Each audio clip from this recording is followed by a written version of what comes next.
Maintenant, nous allons donc prendre cette version de Pierre Robert Olivertan, qui est la plus ancienne, l'une des plus anciennes à l'heure actuelle en français. On va prendre quelques passages là-dedans pour lire, pour voir s'il y a des erreurs, des contradictions. Et vous verrez qu'il y a toujours des erreurs, des contradictions, exactement comme toutes les autres Bibles actuelles classiques qui sont apparues après cette version-là. Parce que ils ont rédigé les soi-disant écritures en hébreu, alors que l'hébreu, c'est une langue, elle n'est même pas... c'est une langue, on va dire, selon eux, bon, elle n'est pas riche. On va aller dans Genèse 2.2. Genèse chapitre 2, verset 2. Dans la traduction Pierre Robert Olivertan, l'une des anciennes Bibles.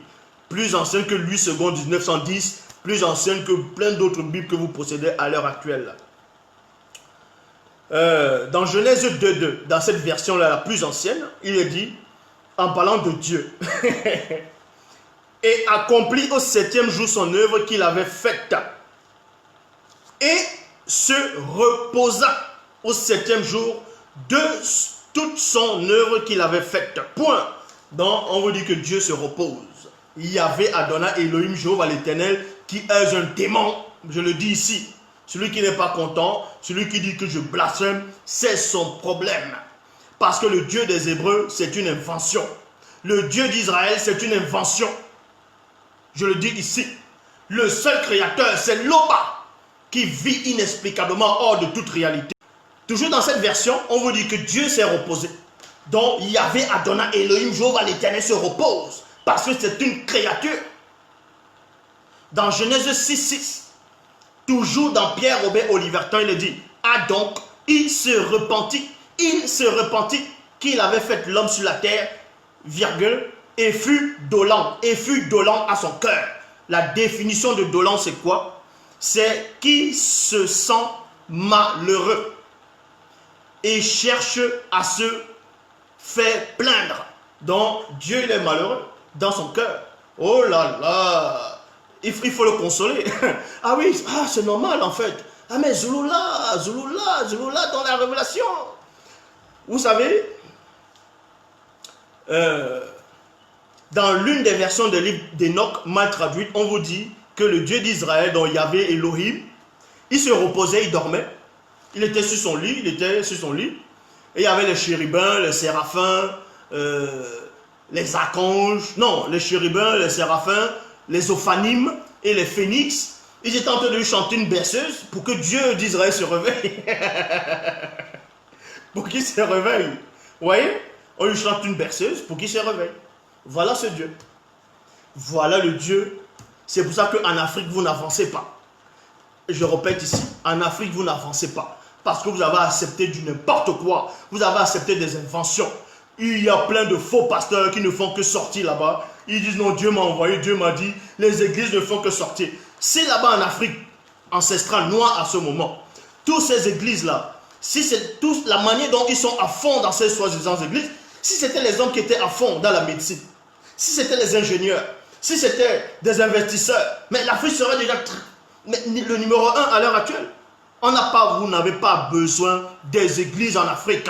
Vous n'avez pas besoin de la religion. Vous n'avez pas besoin des fausses églises. Vous n'avez pas besoin de Jésus. Tout ça là, c'est pour vous détruire. C'est pour vous enlever. C'est pour vous extirper de la source. Et on a tellement conditionné l'homme noir que s'il essaie de réfléchir, il va dire attention, Jésus me voit. Que si tu dis que Jésus n'est pas le Fils de Dieu, tu vas aller en enfer. Voilà ce qu'on vous a dit. On vous a menti.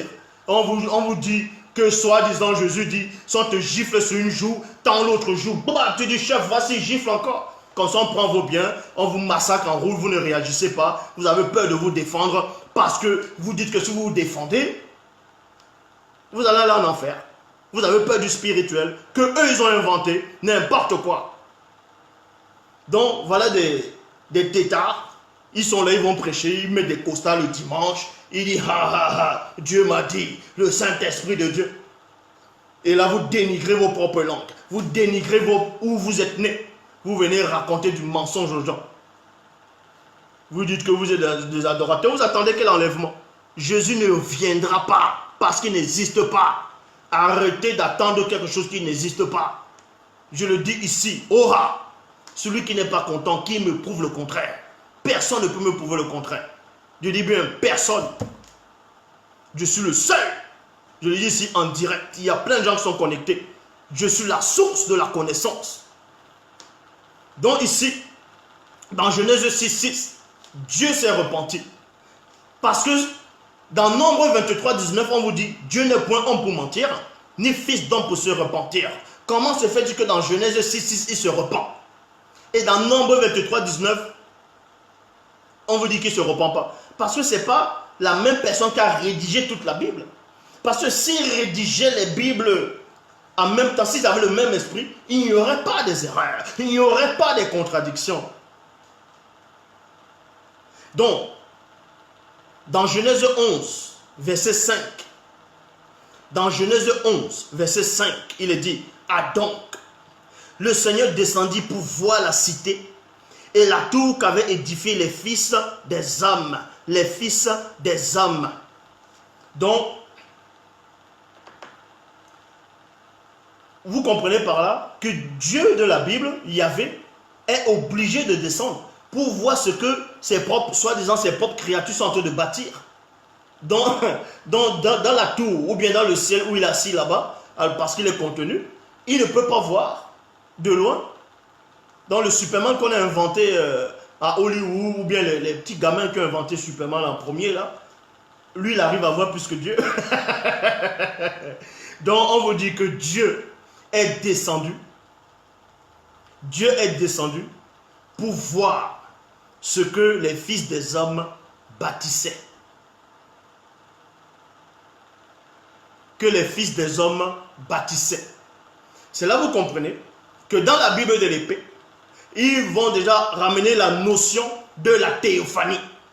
Parce que théo, dans la langue grecque ancienne, veut dire Dieu. Théo, qui veut dire en même temps Dieu, Dios. Et phan, qui veut dire apparition. C'est pour ça qu'on dit la théophanie, donc Dieu qui apparaît. C'est pour ça qu'on voit facilement Dieu. Il y a des contradictions. Quand vous lisez dans Genèse chapitre 24, dans Genèse 24, dans toutes les Bibles actuelles classiques, vous pouvez même lire à partir du verset 9 ou 10 en montant, on vous dit que Moïse, Aaron, Nabat, Ambioum et 70 anciens d'Israël sont montés sur la montagne, ils ont vu le Dieu d'Israël, ils ont vu ses pieds. Or, toujours dans... Maintenant, non, c'est pas dans Genèse, c'est dans Exode. C'est dans Exode 24 plutôt. Dans Exode 24, Moïse, Aaron, Nabat, Ambioum et 70 anciens d'Israël sont montés. Ils ont vu le Dieu d'Israël, ils ont vu ses pieds. Et quand on tourne quelques pages, on va dans Exode 33. Le Dieu là, il dit à Moïse, un homme ne peut pas me voir et vivre. Donc il a oublié que Moïse l'avait vu dans le chapitre 24.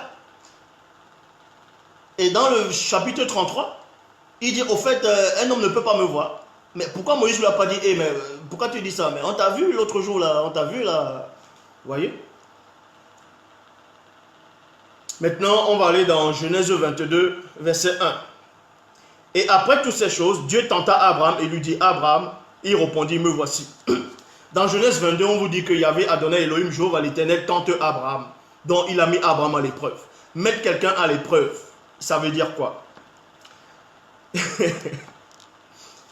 Donc, mettre quelqu'un à l'épreuve, tenter quelqu'un, ça veut dire que tu ne sais pas ce que la personne va faire. Tu ne connais pas l'aboutissement de ce que tu veux voir. C'est pour ça que tu vas mettre la personne à l'épreuve pour voir. Puisque on vous dit quoi? Que Abraham a tenté Abraham, Dieu a tenté Abraham pour voir si Abraham l'aimait. Mais il n'est plus le maître du temps et de l'espace. Il ne peut pas savoir si Abraham le... N'est-il pas dit que le Saint-Esprit sonde de tout même les profondeurs de Dieu? Donc, vous voyez.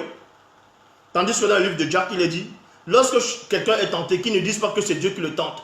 Car lorsque quelqu'un est tenté ou mis à l'épreuve, ce n'est pas sa propre convoitise.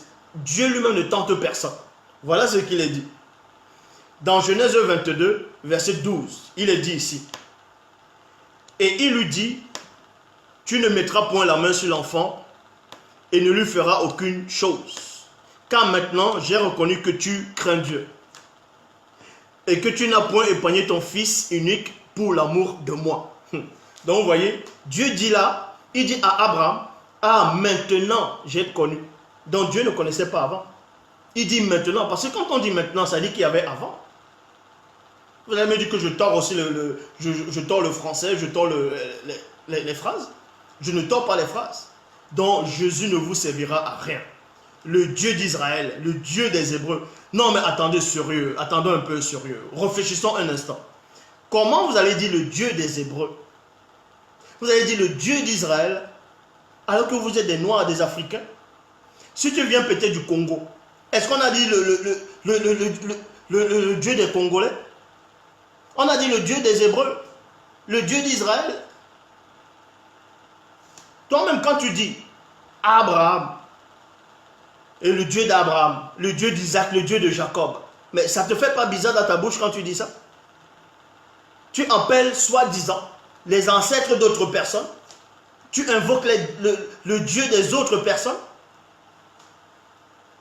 et tu es fier. Tu n'as pas de personnalité. Toujours le Dieu des autres. Toujours les autres, les autres, les autres. Et quand on vous dit que la spiritualité est une question de race, vous dites non, Zulu est raciste. Zulu est raciste. Mais on vous montre le Jésus blanc, on vous fouette tous les jours, on prend vos terres, on prend vos richesses, on vous méprise, on dit que vous êtes des singes, des macaques, des babouins, des chimpanzés, des bonobos, des gorilles. Vous baissez la tête, amen. Voilà. Voilà là-bas en Amérique, les policiers racistes, ils tuent des Noirs en route. Ils sont là, ils vont juste manifester. Vous manifestez quoi?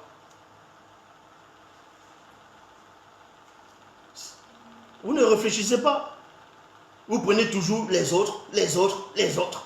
Le Dieu d'Abraham, le Dieu d'Isaac, le Dieu de Jacob. Pourquoi pas le Dieu de Mamadou? Pourquoi pas le Dieu d'Atangana?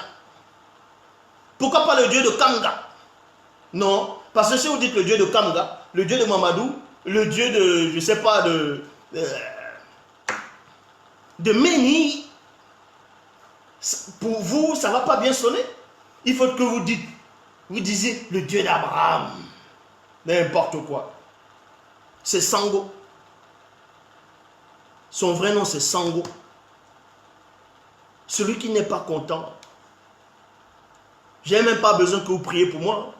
Donc arrêtez de m'écrire, de dire que oh, Jésus t'aime, tu te repens. Je me repens dans quoi? Je me repens dans quoi? Je me repens dans quoi?